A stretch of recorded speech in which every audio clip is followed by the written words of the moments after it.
All right, everyone, welcome to this edition of the Master Implementer interview series. So I have Mr. Seah with me, right? So I wanted Sean for quite a while already, right? I'm sure a lot of you know him, and actually find out a bit more about some of his strategies, tools, and mindsets, right? How he actually became Master Implementer, right? In terms of the things I've been doing. So firstly, Sean, thank you so much for coming down for this interview. And for those one or two people, right, watching this, they might not even know who you are. Can you just share maybe just a little introduction of yourself and what you do generally? Okay, sure. Hey, thanks for having me, Mark. So basically, I started out as an investor.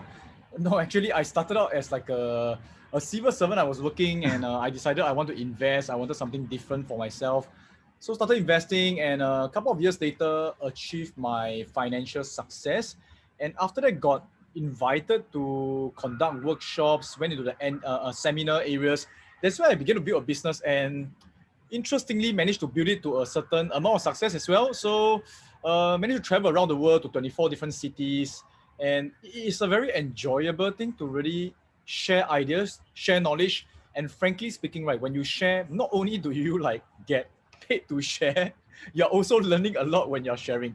So really enjoying what I'm doing. Yep. So this is pretty much about me right now. Yep. Yeah, so now I know you do a lot of stuff, a lot of people get to know you, right? But actually, I want to find out just a little bit about when you first started out, right? Yeah. So I think there was a few stories that you used to share that I thought was pretty interesting. So what do you think was, when you first started out, right, what were some of your biggest challenges that you might face, right? And how did you kind of overcome them? Well, I think a lot of people when they're starting out, they know that there's a lot of things happening, right? They tend to get demoralized. But for you, like, how do you actually overcome some of these challenges for your own personal journey as well?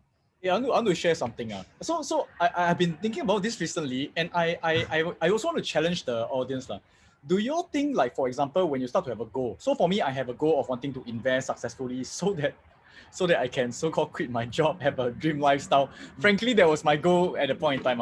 So my question is this: when you have this kind of goal, should you, number one, declare it, or should you disguise it? Meaning you say don't tell people. So continue to pretend nothing happened. And at that point in time, right, I sort of like understand that, we should declare it, because when you declare it, you become accountable, correct? And I can tell you, I was actually very lucky because I declared it to the right group of people. Now, I have heard so many of my friends, students, colleagues, when they declare their goals, right, usually they don't get such supportive kind of feedback. They will say, hey, don't be silly. Especially I was in the civil service and I was doing quite well in my career. They can easily, people can easily say like, hey, don't be silly. Why you want to go and do this kind of things? It's an iron rice bowl. You're risking a lot of things, right? But around me, they are very naive people. My friends, my wife, my dad, they are all very naive. So they say, hey, wow, there's a good idea. Go for it. So thinking back, right, because I heard a lot of people didn't succeed because of the, I don't want to use the word negative, but there isn't a lot of support. And when it's when you do have support, right, there's a lot of pressure, If you don't do well, then you say, people are going to actually make fun of me, or you will just feel like, give up earlier. But if let's say it's very supportive environment, right, that's where you grow. So I say that I was very lucky. I was in a supportive environment. But on the high side, when I seriously think about it, there's both supportive comments and non-supportive ones. I think I'm also tuned in a lot to the supportive ones. Yeah. So I begin to I declare my goals. Then I listen to people who support me. Then I say, hey, let's do it. And then that's where the difficult part is when people say negative things. How do you take them? For me, I realize I can erase them very quickly. But a lot of people, they take them very hard. And that's where they get stopped. Yeah, that's what I want to say. So about who you let affect your mindset, right, and your overall attitude, right, towards your entrepreneurship journey or actually starting out something new. So that's great. So I just want to find, so there was one story you mentioned, I heard about, I think more than 1 year ago, right? You share about how you actually put quite a bit of money or time on the line, right? I think you had and that's when you first started your speaking journey, right? Is it okay if you just share a little bit about that story and maybe about that mindset that came with it, and how you also like you actually took this opportunity to hopefully just speak, right, to a lot of people through SR and stuff. Oh, okay, the story. Okay, the story very okay. The story is pretty amazing. You know, right? One thing, for example, if you want to go into business or anywhere, network is super important. It goes back to the first point of, do you want to disguise or do you want to declare? You should declare it to the correct group of people. If you're in a good network, supporting network, you declare to them, they will support you, they will lift you up. If you declare to wrong people, that's where you'll be pushed down. So at the point in time, I want to become a speaker. And one of the biggest stage that I personally witnessed, right, is a success resources stage. They bring the best speakers. They bring, okay, best is subjective. Some of you may like them, some of you may not like them. But when I look at those speakers, I mean, personally, I benefited a lot from these guys. And I say one day I wish that I'll be like them. Then I ask myself the next question. The next question is, when is that one day? Right? A lot of people say one day, then that one day is when? Then I say, hey, that one day, then I write a date. How about 2013? Then after that, I went to ask the boss. I went to ask the boss through Facebook, hey, can I go and speak on this stage also? That time was 2011. And I messaged him, he never replied me. Well, I mean, I declared it to the boss, he never replied me. So what do you do? For me, I say, okay, maybe he's too busy, maybe a lot of people message him. So how can I stand out? How can I actually get into the whole entire network? Then the next thing you need to do is this. I want to share with you something. I was also speaking to interestingly, just this morning, some of them say, hey, how do we get some of the things that we do featured in the newspapers, featured by media? So I told them this. I say that if you want to be featured in the newspapers or if you want to speak on someone's stage, right, you must start to think for the other person. So for success resources, I begin to think, what is it that they want? What is it that they need? You go in terms of a service. How can I help them? Because when you help them, then there's reason for them to help you back, right? Otherwise, you keep thinking. So a lot of people go and approach, let's say, big stage or big media, say, hey, I got this very interesting story. I want to please feature me. So it is you must don't always think about yourself, think about them first. So at that point in time for success resources, I realized that hey, they are running a very I would say a business model in a way that they take on a lot of risks because they make speakers, they invite speakers on stage, they ask the speakers to make an offer, and that's how they make money. If speakers, let's say, do a bad job, then the speaker will just say, I'm sorry, then next time I try better, I'll try harder. But you know, for them to organize an event at this scale, it costs millions. Yeah. So I'm thinking, how can I be a good partner? How can I actually be someone worthy to be on that stage? Not just in terms of my ability, but how can I serve them? So I went there and I said, hey, can I be a partner? Meaning to say, I want to take away some of the risk. I'm going to actually write you a check for a certain amount. So this amount is a huge amount. And I say that in case I didn't do well on stage and all that kind of things, right? At least you all got a buffer, correct? Wow. So then the person in charge at the point in time is Veronica. She wow, this is a very interesting mindset, and she decided to give me a chance. And I was so grateful that she immediately called in her staff. She said, hey, this is Sean Seah. Come, let's make him a star. She said that, Wow. Then she began to call people. Hey, I got this speaker called Sean. Immediately there's no contract, nothing on the line. Immediately. I think once she saw the way that I operated, she pretty much liked it, and we worked together. Yeah, so I was wondering, how did that idea come about from you? I know you thought through, but wasn't there some level of fear or like nervousness when you actually made that? Because it's like you said, it's not a small amount, right? So what was going through your mind where you was like, was it like, let me just chong and just go through it? Sometimes you got to be smart in calculating things, and you got to be a bit foolish or stupid or naive So I was calculating because at that point in time it was live events. Now it's online event. Live event, typically our workshop is about $3,000, correct? The cost of me conducting a workshop is very little only. I need to book a space and then conduct a workshop. So technically speaking, right, I was calculating. I said, okay, success resources event typically got 5,000, 8,000, 10,000 people. I say, let's say only about a small portion, 1% of the people interested in my workshop. So let's say 8,000, then 80 people. 80 people multiplied by 30. So I calculated, it's also 240,000. Somewhere around that line. I said $240,000. If I go and offer them maybe a few $100,000, okay, can cover back.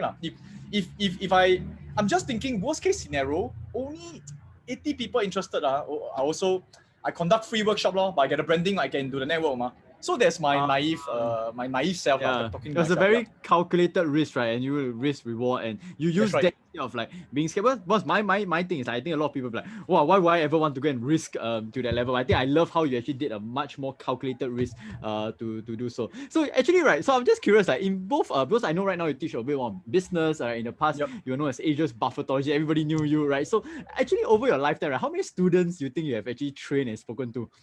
I think should be near. Okay, students, probably 30 to 50,000 around there. Or 30, 50,000? All right. Yep. Right. So I guess in your opinion, right, I think it's a question I always love. And I think you're someone who's the right person to ask because you have taught like so many people around the world, right? What do you think are some of the traits and characteristics, right, of the students, right, who actually achieve much better and much faster results, Yes. right, versus those that might be still not at the area of life that they want, they're still pretty stuck, they still haven't been desired. So just in your own personal observations, right, besides like, yes, taking action and stuff, but in your personal stuff, what do you think are some of the most interesting traits and characteristics you see?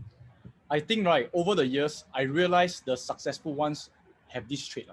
So this trait, right, is what I now come to term it as a TNL. Because okay, now we brand ourselves as the next level, right? Next level, yeah. But to reach the next level, you got a TNL. What is TNL? TNL is test and learn. So I was actually watching this video, right, by Mark Robert. Wow, this guy's amazing. He used to work in NASA. So he actually mentioned this.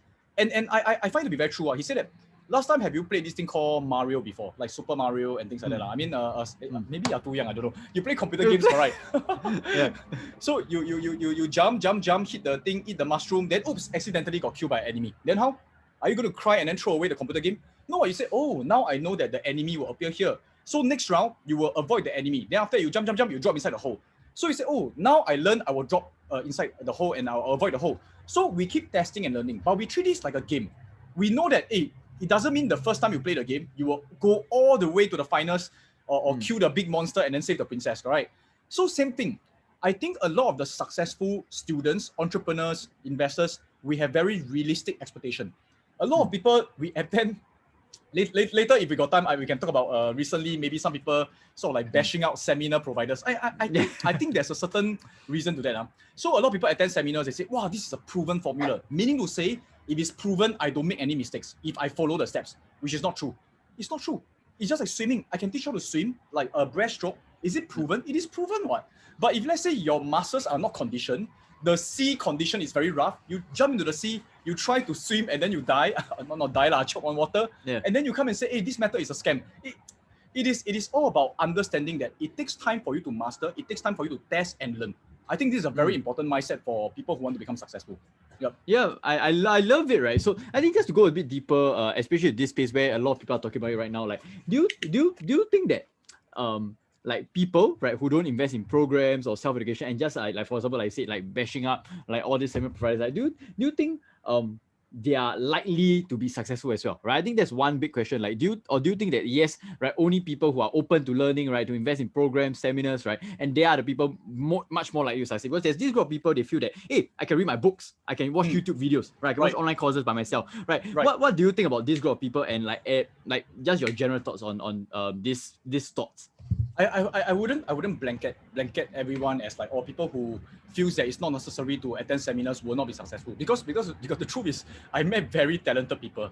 I actually met with this success resources speaker. So what happened was this I mean, I just to share a quick one. I was at this event. Yeah. Then there was a very new speaker speaking on stage, and then he didn't do very well. So when he came to the backstage, I was just encouraging him, and then he began to take down a lot of notes because I said, hey, maybe you can do this, maybe you can do that. Then there was another more seasoned speaker. Okay, so we call this guy seasoned speaker. This seasoned speaker, right, was looking at me teach this guy, right, and then he laughed, He just laughed. And then after that, he said, hey, Sean, speaking is just speaking, man. Why you need to teach anything, man? Then I said, well, I mean, for me, I went to attend programs to learn how to speak better. Then he laughed. He said that from young, I just speak. I just go to the stage and speech. There's no need to attend these kind of things. So he's a seminar provider, but he's bashing out seminar. So I was thinking, hey, wow, this guy. Then I told him, I said, Mr. Seasoned Speaker, with all due respect, I think you are very talented, but maybe for some of us, we do need some help. So I mean, for those who are very talented and you feel that, yeah, it's so easy, but why you need to go and learn? I just want to say that maybe not everybody is as smart as you, and you just give other people a chance, right? So if I never learned about investing from Mary Buffett from around, I will still be stuck now, I don't know how to like own self figure a way out. So again, I don't think you need to bash seminar providers down, but maybe I'm not saying that everybody needs, but you must also recognize whether you're the 1% that's so talented, because most of the people we need help. Yeah, right. I love that, because I think a lot of people, yes, I realized that even if a lot of people who are trying out on their own, right, eventually they got some form of support, right? Some form of feedback, right, or accountability, right? And that really helps them maximize the odds of their success, right? So I think move on a bit to the fact that, okay, right, there's someone who attends a program, a seminar, right? And I love what you talk about, like test and learn, right? That whole Mario Kart using like just constantly improving our lessons. So, but I realized that there's a big group of people, right? They are motivated, right? They have a desire to achieve the kind of life they want, right? But what happened is after like 1 month, 2 months of attending the programs, right? They are not as consistent as to like, or they are not as taking as much action as they should. So what do you think are some 1 or 2 tips, right, that you have for this group of people that yes, they have some form of desire, but they might not be taking as much consistent action as they should if they really want to achieve their goals and dreams in life? Okay, so basically, right, I think there are three things. Number one, okay, there are a group of people who are special ones. Special group of people, let's just say that they are talented and they have a certain amount of passion that nothing can stop them. So that group, we let them run now, okay? Okay. So the second group, we talk about the second group, which is normal people like you and me, where we know that we'll be excited for a while, then we'll drop. So we must have that in mind, you know. We know that this excitement, this adrenaline will go off on. So what do? I think there are 2 things you can do. Number one is you pre-plan before that and even visualize and also plan. Okay, so in actually I went to attend this course before. It talks about future pacing. Future pacing means you actually, you know, we talk about visualization. Wow, you become very successful and all that, right? There's this thing called future pacing where you dream about what you're going to do to reach that goal. And 1 or 2 months later, you even actually visualize yourself meeting success. Meeting failure. So you hit into a roadblock, you feel tired, you feel very demoralized, you visualize yourself there, you know. And then after that, you visualize at that point in time, what will you do? It's very interesting because all of us will reach that one. And when you visualize yourself there, and when you really hit there, you realize that your mind is already prepared. Oh, I already know that this will happen. So correct, let me just rest for 1-2 days and bounce back. At least you are mentally prepared and not having unrealistic expectation that every day is going to be Sunday, right? Yeah. So this is one way. The second way is like we go back to the first topic we talked about, having supportive group.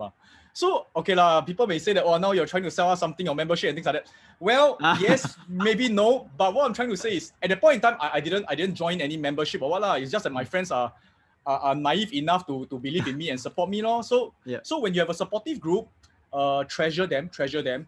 For me nowadays, I can tell you, I really pay to get into these groups, and I want to pay those expensive ones. Okay. Anyway, there's nothing we are selling. So I just share with you, right? I was looking at, this one is only like $97 a program. I was trying to, then I emailed them, like, is there an exclusive group? I just pay more to get in so that I can be inside a supportive inner group. circle of sorts, right? Yeah. I know some people don't like that, but I personally, I very, what do you call it? Maybe Chinese called 犯贱. I don't know what's the English term for that.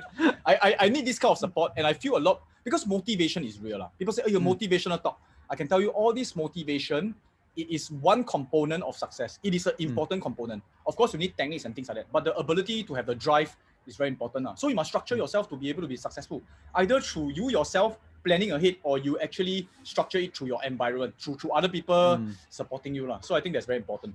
Yeah, I love it, right? Because I always tell people like the environment, right? Your environment is more stronger than willpower, right? And your environment can really support you so much, right? That if you actually start changing, right, it's much better. And also when I invested recently in a coaching program, yes, right, it was a lot way more expensive than a lot of things I've done. But I think the value, right, the accountability, the mindset, right, it's gonna mean so much value that's totally worth it. Right. I also love how you talk about like visualization and anticipating the potential failures, because a lot of people just think there's a very smooth road. So just how you're talking about, there were 3 groups of people, right? First is the Chong Sua, right? Very passionate. Super passionate one, yeah. Yeah. Then the second group is the more. Then what do you think about the third group? Okay, or rather, I would say there are 3 groups of people who will reach success. The first one is crazy, passionate, nothing can stop them one. Okay. So far I never. Okay, I did meet So let me give you an example. There's this guy called Sergin, Chong Sergin. I think you all know him. Oh, wow. Yeah. So from the first day I met him until today, right? Wow, his conviction, his passion about investing is so high. Nobody support him, talk to him. He will still own self do one. He will study. He will really digest information. Another guy is Pete Tan. So these 2 guys, you don't need to touch them. You don't need to support them on. They are all on their own. So this is first group, talented. I feel that they are given okay. Yeah.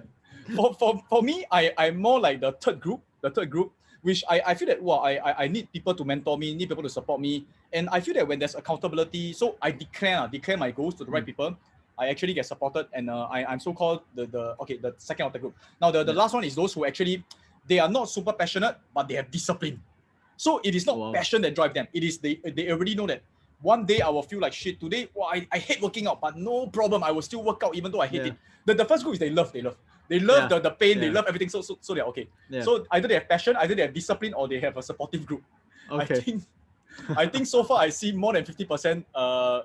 Having a supportive group will help you a lot more. Yep. Yeah. Right. So actually, speaking about discipline, right? Because so I know you said that you're in more of the normal group, but I think one thing I really admire about you is that, especially when you talk about your One Punch Man workout, right? So for those who do not know, right, Sean has been doing this thing called the One Punch Man workout for like I think close to 2 years already, and the results they've achieved was crazy, right? You can watch his YouTube, right? It got viewed like millions of times over the world, right? So can you just share a little bit about how did that mindset of being consistent, right, came about? And actually I was a bit interested, right, in what are your general morning or even night routines you have that actually have led you to the kind of success you have achieved over the years. I'm just a bit curious about your daily routines as well.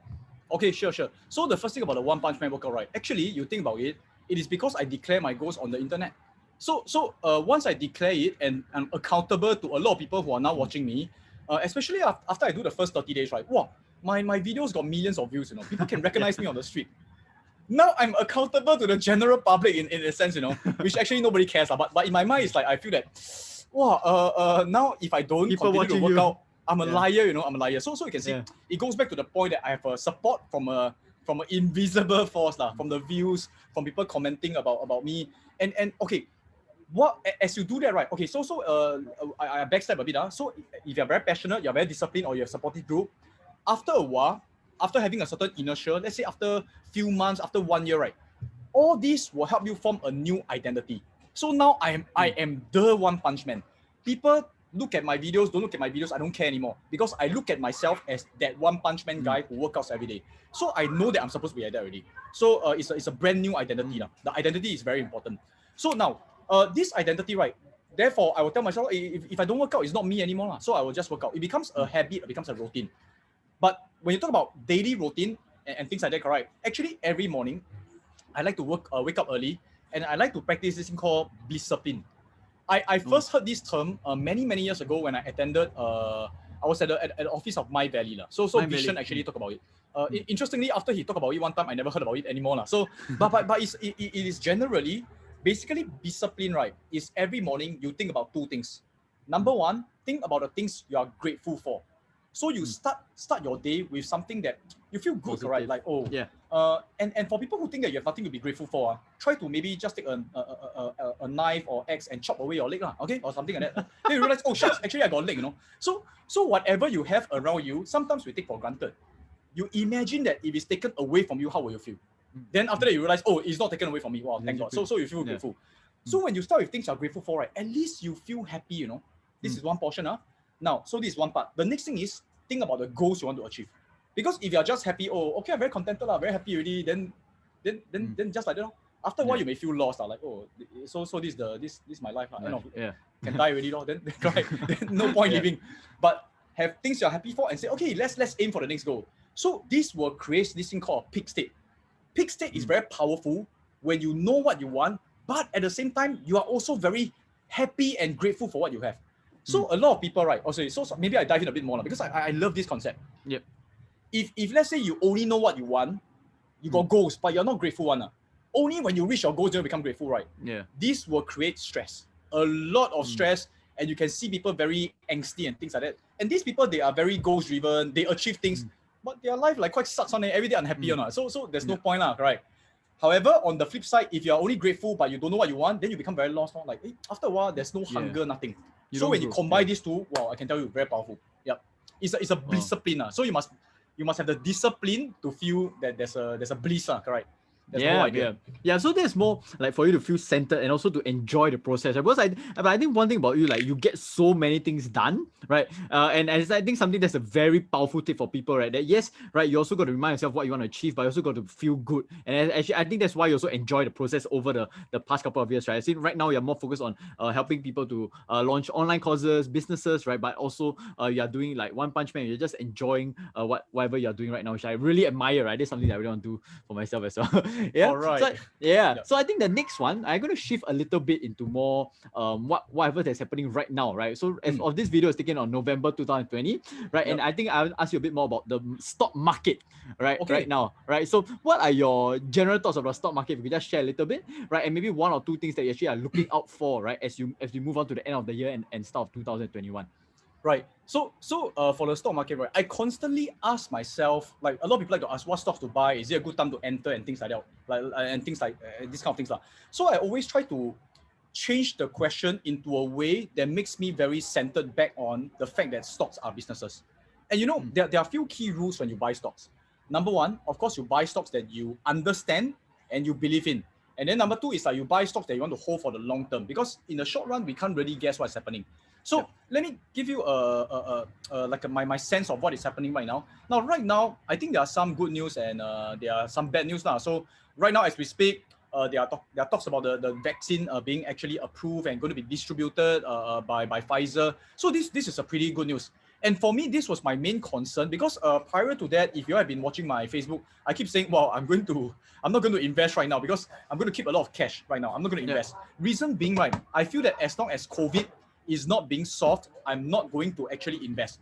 Why? Let me tell you. The way that I ask myself is, should I buy this stock, right? For example, if you give me a stock, and I will tell you whether I want to invest in this stock by asking myself this question: do I want to take over as a CEO at this point in time? Okay, so example, if you ask me, hey, do you want to take over the CEO of Zoom at this point in time? So for me, right, at this point in time, I feel that I think there's too much competition. I think that, okay, when I say take over CEO, right, so you see, you must understand the business in order for you to want to take over as CEO, right? Yep. So I want to take over as CEO by understanding the business, and at the same time cannot be too stressed now. if every day I need to, Microsoft is trying to kill me, then Google coming with Google Hangout, Facebook also trying to do their own telecommunication. I have to fight against all these giants. So I need to use a lot of brain juice to strategize and fight them. I know that likely it is not going to be, okay, can I be a CEO with lesser stress? Maybe that's the question. So Zoom, I don't want to take over. That doesn't mean they're not a good company, by the way. I'm not saying that. Do they have a chance to explode and do very well? Maybe yes, maybe yes.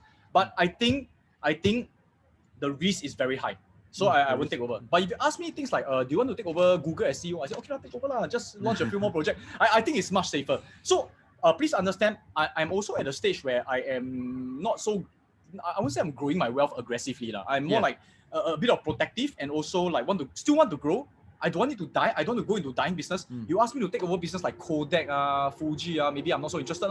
Correct. So because also no prospect, I feel a bit like, this company is going down here. So I want something that's growing steadily. If I jump on board, like what Buffett say, and Peter Lynch also mentioned, invest in a company that any fool can run. So I perceive myself as an idiot.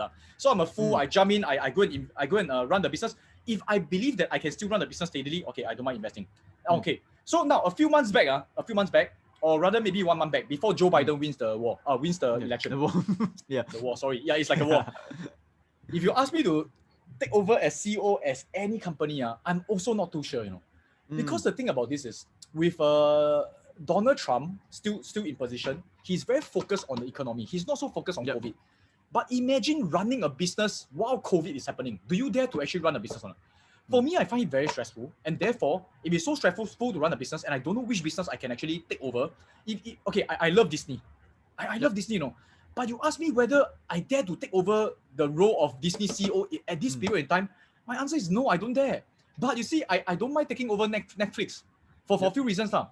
COVID, no COVID, whether things get better or don't get better, right? I feel that it is at a very stable stage already. So there are some companies I don't mind taking over the company as a CEO. So this is my question for myself, and I run it. If I'm comfortable, I think it's okay. But there are some companies that's very affected by COVID. So a few months ago, 1 month back, I don't invest. Once Joe Biden actually won, I start to invest. I start to put in. I actually bought stocks like Alibaba, Amazon, Netflix.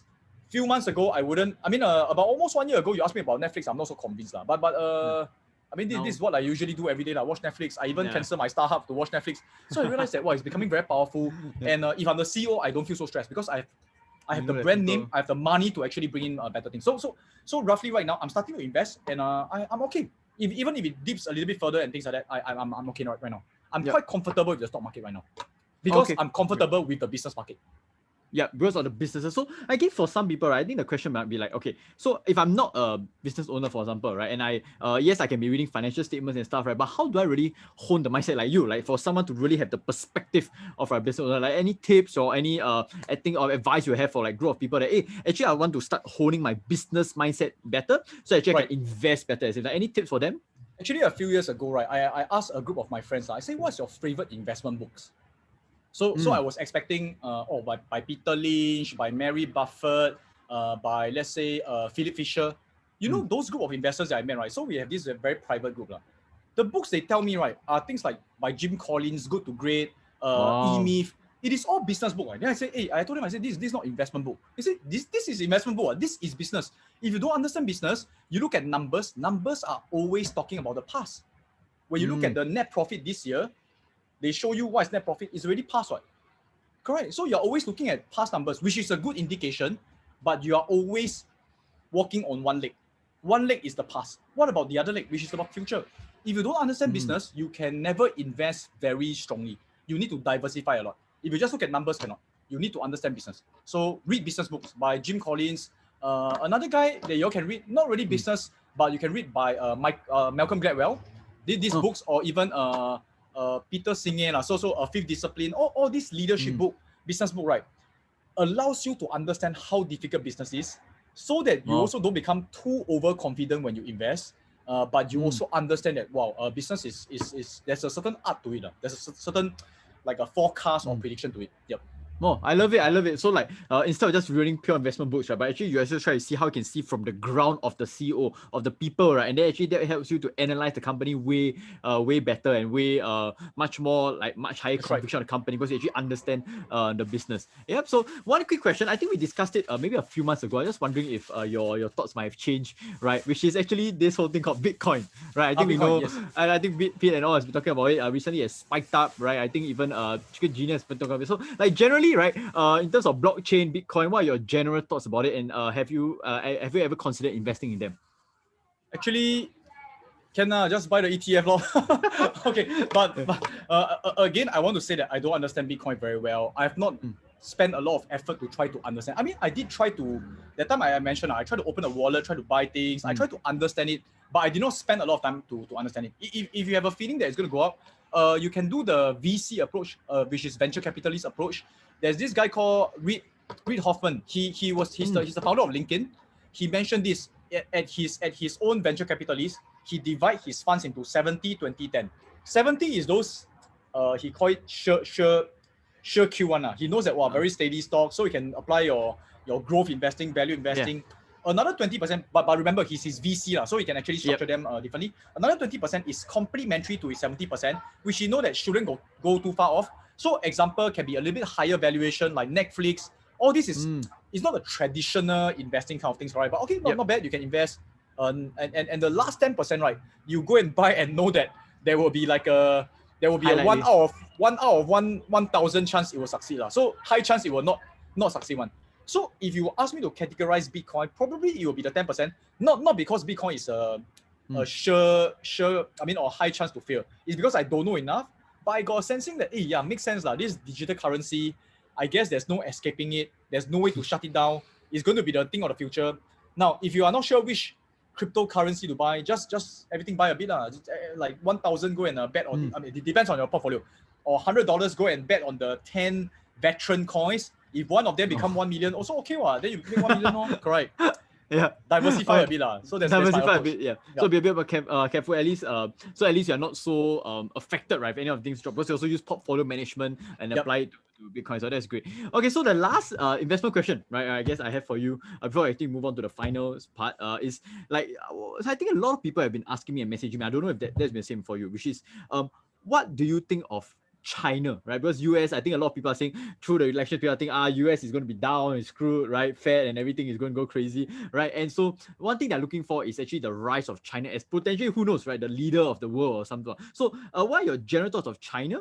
And do you think that the US, let's say the currency will be dropping anytime soon, or US will start losing its place as the leader of the world? So I just want to get a general sense of it based on your experience. My experience. Okay, okay, I wouldn't say I'm experienced, but I'm always very bullish about China. I think it's inevitable that China will become the superpower lah. So with all due respect to US, but let's just take a look at this COVID situation. So I realized that, you know, for most of the growing countries, we talk about growing countries, there's different stages. There's a startup stage, there's the growth stage, and then after that there's a mature stage. Or to be very I would say, using economic words, right? There's the underdeveloped, developing, and developed countries now. Okay. So you can say that US is developed country, and you look at I think this being a developed country, right, it breeds certain mindset in the people. So I hate to say this in a way that is so blunt, but you look at people of developed countries, a little bit complacent and a little bit wanting things that are different. So like self-actualization and stuff like that, which is nothing wrong, because we're at different stage. There's no point that you're so developed, so rich already, then you still want to chong so hard for work, right? Yep. But it also makes things very difficult. Like for example, COVID, people don't want to actually cooperate. So even in US, when you talk about, hey, put on mask, people will come out, complain, start riot and say, why should I put on mask? Why should I listen to you? Because they are not at a stage where they want to be cooperative or trusting that the leader has the best ideas. Right. Now, whereas for China is different. Put on mask, boom, everybody put on mask. Shutdown, lockdown, boom, next day nobody go out. They may complain here and there, but they are cooperative. This makes China easier to drive things. Very, very easy. Come, let's go for this. The whole entire nation, okay, maybe it's my own imagination, the whole entire nation, but you all can see this one. So the COVID is shut down very quickly. Things move very fast. When government got any initiative, the leaders actually push certain things, right? It becomes very fast. It is just like the whole entire team. You think about it, when you play soccer, play basketball, anything. If that team, the leader say, hey, come, let's go and score. Then the people, I don't want to score, I want to defend, sit down under the shade. How to fight? But where else, if let's say it's very cooperative kind of a team, it moves very fast. That doesn't mean they're always happy, the leader. Yeah. But China is super fast. Look at the way they do things. Look at their technology. Look at and you know what's the funniest thing or not? So a lot of people very scared. What if Alibaba gets shut down and things like that? Yeah. You go and look at the breakdown of their revenue. More than, I think, okay, I cannot remember correctly, but I think more than 80-90% is internal in China one. You think they need the rest of the world? They just serve people in China. They're enough already, and China is still opening up. So China inevitably will be super strong. However, the downside is this, the risk is this. If the Chinese government somehow suddenly don't like your country, want to like spam your investors, kill you off, they also have that ability. So we are a little bit at the mercy of such a powerful leadership. And you know that China, that's why a lot of people say that China are bullies. Okay, I mean, when I say a lot of people, I mean like US, all these people, they say, wow, we should stop this kind of a bullying kind of attitude. But I don't think you can fight them. So unwin them, it's good to be on their side in terms of investment. So I invest quite a bit in China. Yep. So you've been like, for example, like moving a bit of funds, right? Maybe from US more into China right now, because you are like, yes, right, I'm bullish on it and it's going to grow down the road. Oh, I still like to invest in US listed company, but I like to invest those that there's Chinese based, China based. Like Baba, Tencent, all these quite good. Yeah. So one company that I love right now I have is Garena, right? But I realized that even the US market, there's problem, right? Garena go down, but actually it doesn't really affect them, right? It's just that it's listed in the US market. So there's sometimes the whole thing about the market, sometimes it's not so rational as well. It's not. Yeah, so I think I kind of finishing up the interview. So I think I love what we've gone through so far. I talked a bit about mindset, productivity, right? A bit about your investment as well. So in terms of businesses, right? I think I just want to find out a bit from your perspective, right? Right now, a lot of people, let's say they're trying to be in the online course space, right? I mean, online digital space, right? Be a digital entrepreneur, right? What do you think some might be the biggest mistakes that beginners make, right? And what do you think are one or two of your biggest tips, right, for people who are starting out, right? That means you want to get your word out there, they want to be a bit more active online. What do you think are like some of the biggest mistakes to watch out for, and some of the one or two of the biggest tips you will have for them right now at this point of time? Okay, so when we talk about digital space, right, a lot of people, they are very intrigued by tricks and tips. So for example, like Facebook marketing, how to create like lookalike audience, how to actually do pixel. I mean, all these are important. But we have to go back to the fundamentals of business, which is you and your relationship with your customer. So are you adopting an encyclopedia mindset, or are you adopting an Apple, I would say like a new kind of mindset? So I don't know whether you have heard of this thing called encyclopedia. You look very young, so probably you only know Wikipedia, correct? So there was a period in time in my life, right? There will be salespeople going door to door to sell encyclopedias. I don't know whether you heard of that. So, you know, nobody heard of this encyclopedia thing before. Nobody seen it before. There's no need for it. But people who create encyclopedias say, who cares lah? Okay, I don't know what they say, but say let's create this and then force it down the throat of people by showing them how powerful this encyclopedia is. Yeah. Which actually eventually it works lah, because a lot of people got encyclopedia set at home just to look nice, and it's like a whole set of a dictionary. Now, you want to adopt this mindset is very dangerous. But I see a lot of very newcomers, they adopt this kind of mindset. They think that they are better than the customers. They think that customers need things that they feel that the customers need. Instead of trying to understand the customers.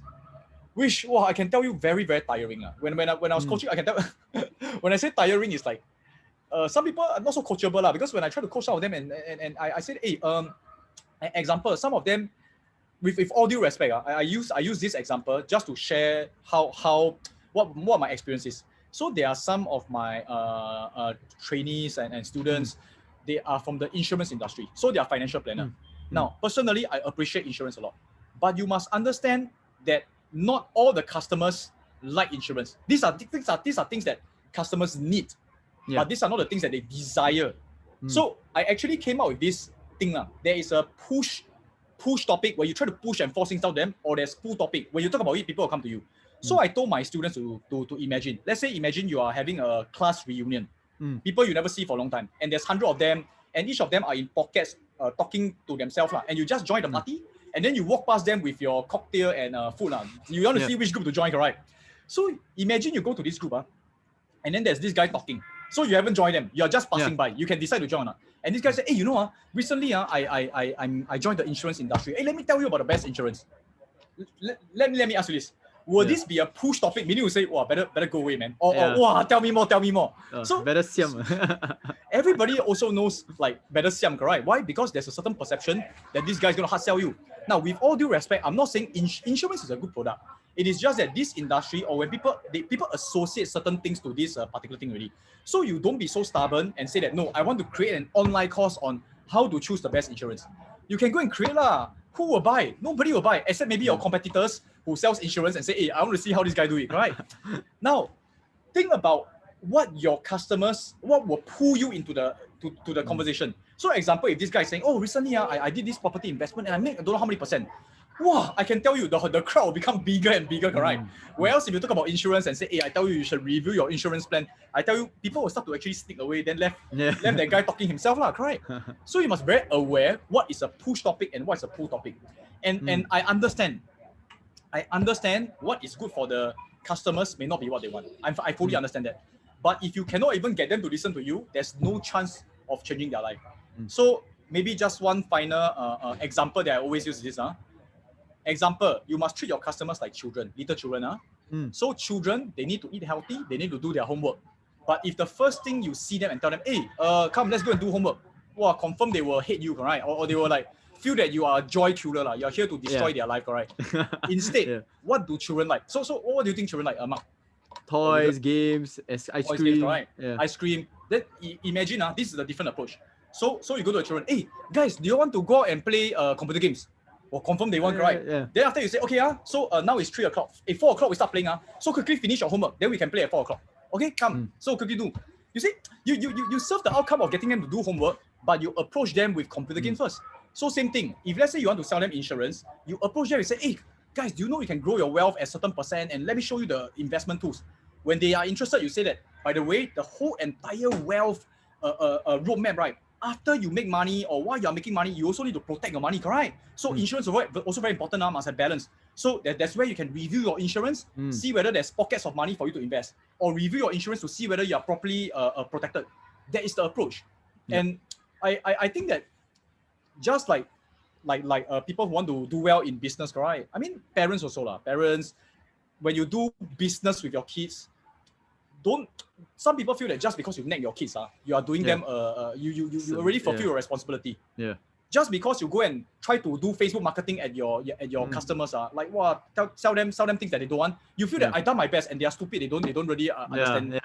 It is not like that. You must talk their language. You must spend effort and time to design your offer to them. So so this is something I want to share. Wow, I think it's very important for a lot of people, because I talk about push, right? And there's a lot of things in my head, right? I know a lot of people who do. So I think it's really about what I call understanding the customer, understanding the prospect, right? And then like sharing from their perspective what exactly they want, and then you move on from there. So I love it, right? So final question, Sean, before we close off this great interview. This is your third final question. Yeah. Okay. I'm just kidding. Yeah. Yeah. So this one, right, is basically, for example, right, if right now today, Sean, like you had to start all over from scratch, right? That means you lose all your money, right? Your networks, right? And you're just brought to, let's say, a new city, right? Let's say there's still Wi-Fi and stuff, right? What will you actually do, right? In the first 30 days, right? In terms of some of the actionable steps, right? To not only bounce back to where you are right now, but even beyond that. So I just wanted to find out, like, if you had to start over from scratch right now today, 2020, right? What will you do to actually achieve the kind of goals you want over again? Excellent. So you see, the first thing that doesn't change, right? No matter which city I go, no matter what I have or don't have, the first thing that doesn't change is myself, my strength. Every one of us must be very clear on our strength and what we can offer people. List down your assets, your personal assets, not in terms of monetary, but example, or you're good in, let's say, in stock investing. So you can write it down. Let's say for some of you, you're good at, let's say, cooking. You can write that down. These are all your assets. Now, there's a reason why I'm very passionate about online courses, because all this can easily be translated to assets, right? Yep. After you write down your whole entire assets in that particular new city, assuming you don't have internet, you have to serve that city, go and see what are the things that you can provide for them. It must be a match. It must be. So if let's say that new city, nobody is interested in investing and they are not so open yet, and I only got 30 days. Let's say I really need the money fast. So you can see, again, I feel that, wow, you all should invest, but I'm not going to force it down their throat.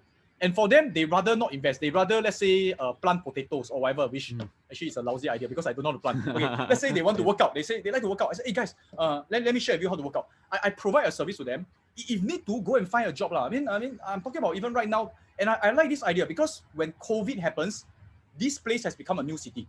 All right. Yeah. So go and find out what do people need right now that you can provide. Make sure it are things that you can provide. Find the opportunity. Find a good match. If let's say there's nothing you can provide, okay, go and find someone who can provide and then link. Just like Bill Gates. At the point when IBM needed a particular operating system or software, he doesn't have it. But he said, oh, I have it. Okay, I mean, he's not really telling the truth, but when he say he have it, he has the confidence he will actually find resources for it. So it's always matching the market. So first thing, understand yourself. Second thing, understand the market. These two must come, I would say first or second actually, simultaneously understand both and see how you can serve the market. So this is what I'll be doing. But I guess in terms of building wealth, anywhere is always like interested. So you help people manage money, all that, you usually can make it. Okay? Yeah. Okay. Thanks so much, Sean. I think it's great. I think the foundation is right? Instead of trying to go crazy, and I think there are some people who sometimes like to spam, promote, and go crazy, but without understanding. But your foundation is definitely there, right? Which is really to understand the market and to find the right people. Yeah. So with that, thanks so much for this interview, Sean. I think I've learned a lot of stuff. I think a lot of people are going to benefit from this. Any final words, and where can the audience find you right now? Where can you find me? You mean online, right? Online, not physically. They can search for Sean Seah. We have this Facebook group called Next Level All Star. We actually share a lot of ideas there. That's where you can find me online. And the last thing I want to say is always have the mindset of testing and learning. The faster you can test and learn, the faster you can succeed. It is not a one shot and then you score a 3-pointer. Sometimes you have to do it a few times. That's what I'm saying. TNL. That's right. Yeah, the next level, right? Test and learn. To reach the next level, you got to actually test and learn. Test and learn. Yeah. Thanks, Sean. All right.